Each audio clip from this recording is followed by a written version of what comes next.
Hello, this is Ebru Snapkova. I'm the leader at PTA, the Prague Training Academy. This week we are discussing the reinvented leadership. And this is the theme for the International Leadership Week. And as you know, we are hosting very interesting discussions and the interviews around this. Today I have a very special guest, Helle Juhl McDermott. She is the vice president and the site leader at Pharma Curium in Prague. Hello, Helle. Hi, April. Nice to see you again. Nice to see you too. I'm very delighted to have you. I have very interesting questions around the reinvented leadership and the expectations from the leadership. Let's hope I have interesting answers then. Looking forward. Okay. So, Helle, how do you see the term leadership in these post-new normal transition days? How do you see the leadership changes in the terms of leadership after COVID? I think that, leaders have had to learn a lot after COVID, just this that we are remotely with our employees and our team members is remotely. There's a lot more, let's say, following up. I think as a leader, you have a little bit more work to do to make sure that your team is okay. Not just that they're doing that job, but it's these kind of things. I think changes are harder to implement when you're not together physically. But of course, there's something nice about for everybody that maybe they don't have to do the commute, that they can spend that time somewhere else. So I think that's a balance, and I think it's a balance for a leader as well. But I think for sure it's a more intense leadership that you may not have had in the past. Okay. And do you think the transition is finalized, or do you expect this term to be? No, but leadership will never be finalized. You're never done. It's like saying you're done as a human being. That never is. Things change. We don't know. Maybe something else happens in a couple of years that kind of disrupt the way we work, whether it's technology or it's I'm old enough to remember when you could not work from home. Yeah. You didn't have a laptop, you had a desktop that was heavy. I even had something that was linked to a mainframe where you could not move it at all. So there is a lot of different things there. So no, and that's kind of just technology. And then there is all the other stuff. And as people, I think we all develop new things we want from our employer, but also for what we want for ourselves. And we need to be able to evolve that. It's not just leaders, it's basically all of us. Yeah. Okay. And then how would you define the reinvented leadership right now, applied to this era? Whoa. I think it's the offline distance leadership, the fact that you see your colleagues on a screen only, and not only just on the screen, because sometimes you don't see your colleagues at all. It's not everybody who feels comfortable about having, their camera on. Some might not have a camera. There's all of these kind of things. So you have to be much better at gauging people, reading body language, which is hard when you only see shoulders and head, and language, just like also, like, let's say the language, you have to be able to interpret it a little bit more. So I think it's a little bit harder. I think, does that answer your question, Abel? Yeah, it does. So you a little bit touched the challenges. And what is the biggest challenge of a leader today? I think for me as a leader, I think my biggest challenge is that I want my people, my team, to feel connected with the company, with me as leader, but mostly with the company. Yeah. So I want that connection to be there, because we all talk about a company culture, but culture is not the company making like nice posters and statements about who we are. Culture is us in the office or around the table, wherever we are, every single day, interacting with each other, doing stuff for each other. That's culture. And there's no way I can single-handedly create culture. I need everybody else to create that culture. and that can be hard if you're sitting isolated in a room with your kids around you, or just in a room by yourself, to feel that culture, but also to be part of it. It's not, you can maybe see something is happening. And I remember in beginning of COVID lockdown, we would have all these coffee meetings with the team together, and we would do quiz nights and stuff. And then there's a fatigue of that nobody really wants to do that anymore. So for me, the biggest challenge is to keep people engaged, that they know that, you know, what we are all about. Yeah, yeah. Have you implemented the hybrid work at? Yes, at Curium we are. So we have been both asking people to come in 2 days a week. We have made it completely voluntary. We have done all kinds of things in according to the Czech government's guidelines. And right now we are saying to people they can come in as often as they want, as long as they have the test, according to the guidelines. We are only using desks that are so far apart, so when you sit when you sit at your desk, you don't have to wear a mask, but of course when you move around you do that. And it's voluntary now. And I think today, for example, it's a Monday, and we are probably, I want to say 15 people in the office today, out of what we could be on a full day would be 130. So it's not a whole lot, but we are also days where we are more. So Monday is also a slow day. None of us really like to get started and get off to the office. But tomorrow, my guess is there will be more people here. But yeah, so we are making it voluntarily, but we have also in the past asked people to come in 1 or 2 days a week because we wanted to see them. Yeah, yeah. And what is the biggest challenge of hybrid work? I think it can be challenging, for example, to have a meeting. If we have a team meeting where 8 people are in the room and 2 people are dialing in, it's really hard to get those 2 people not to listen, because they would listen, but engage more. They would speak less than the people who are in the room. And again, unless you have really good camera and technology, you might not be able to see their movements. Are they disapproving? Are they approving? They can't see everybody else in the room, how their mimics are. So I think these are the things that are hard with the hybrid. I see. Yeah. So as you just mentioned, so culture is the biggest, let's say, challenge of the leadership. What do you think about it? Like, how do we maintain the culture, or are we going to create a new culture based on this new, condition? God, if I knew the answer to that, I don't know. I think we're all trying. When I work in a shared service center. When I talk to my colleagues who also work in shared service centers, we are all doing kind of a variation of a theme. We try to do in September, when we thought we could come back a little bit to the office and be less lockdowns. We did a pizza beer party outside, so we didn't have to so that was easier without wearing no masks and stuff like that.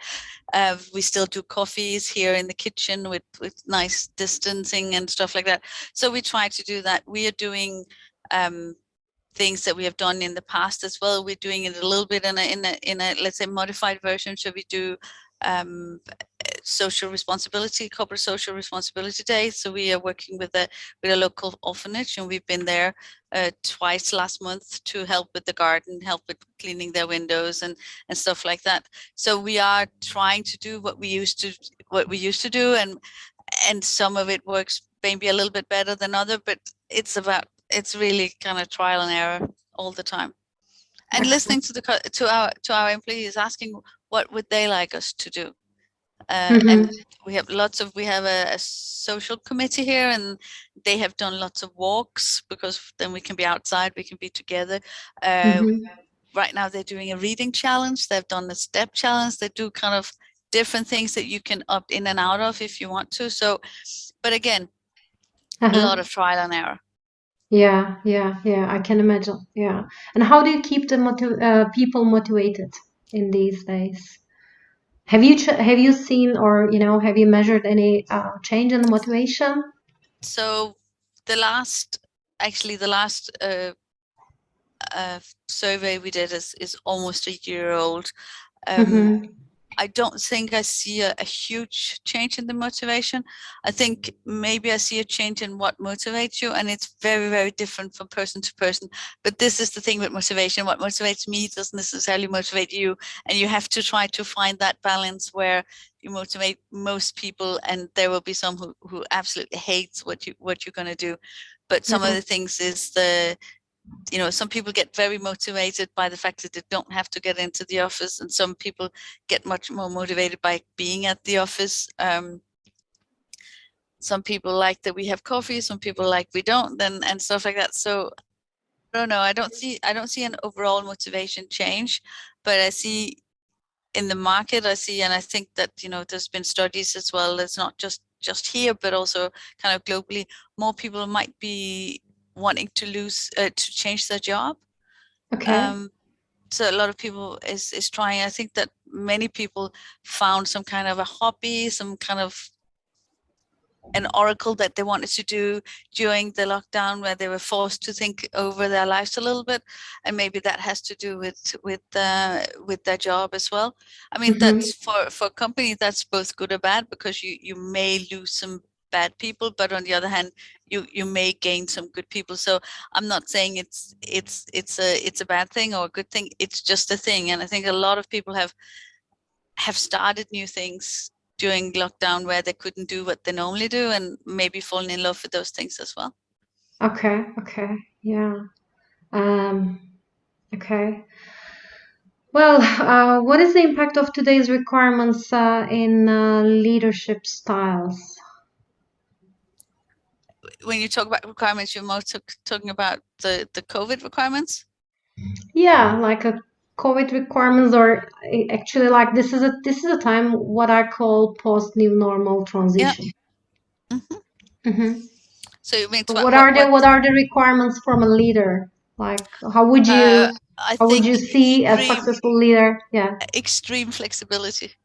Yeah. Very Because important. maybe we call it post-COVID, but the truth is every week there is new guidelines saying we have to follow, something like that. So there's extreme flexibility. At least now we have tried it before. When COVID hit us first time, a lot of companies, we didn't know what to do. We were literally just, okay, we'll try this and hope for the best. Now we can take a little bit more informed choices. So I think this, not kind of thinking that, okay, I can do this today, so I'm going to plan my next 3 months for my team that we will be in the office every Thursday and Friday or something like that, because next week they might say you cannot be in the office at all. So we have to change. So I think extreme flexibility, but also towards our team members, because excuse me, as these things happen, people are, and I'm amazed that people have done that. I have so much respect for people who have young children who can't go to school, so they have to do a work at home and be part of online meetings and still make sure the little ones are okay and stuff. So I think flexibility comes around from all of us. Yeah. Okay, and other than flexibility, any other? No, I think sorry. Any other strength or any other? Well, Yeah. I think that the leadership strengths are always the ones where you can connect with people. You can try, and I'm a big fan of the servant leadership philosophy. So you're trying to make the life better for your people, not trying to tell them what to do. But on the other hand, we have things that needs to be done. So trying to work like that, and then added in the extra, but these are the qualities you need to have as a leader, whether it's post-COVID, pre-COVID, during COVID, wherever it is. So it's that, but I think add in the flexibility and the, not just the ability, but the willingness to start thinking outside the box. That if we can't do this, we can do that.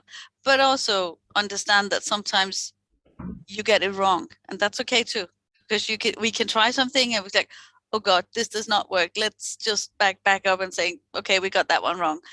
Let's try something else then. And I think that's a flexibility that, yeah, I would hope that my team would say I've had prior to this as well. But now at least it's something where you really are, okay, we'll try this, and then, oh no, that was a bad choice. Let's go back. Yeah. So, and not be afraid of doing those things, and not be afraid of making those mistakes, because it happens.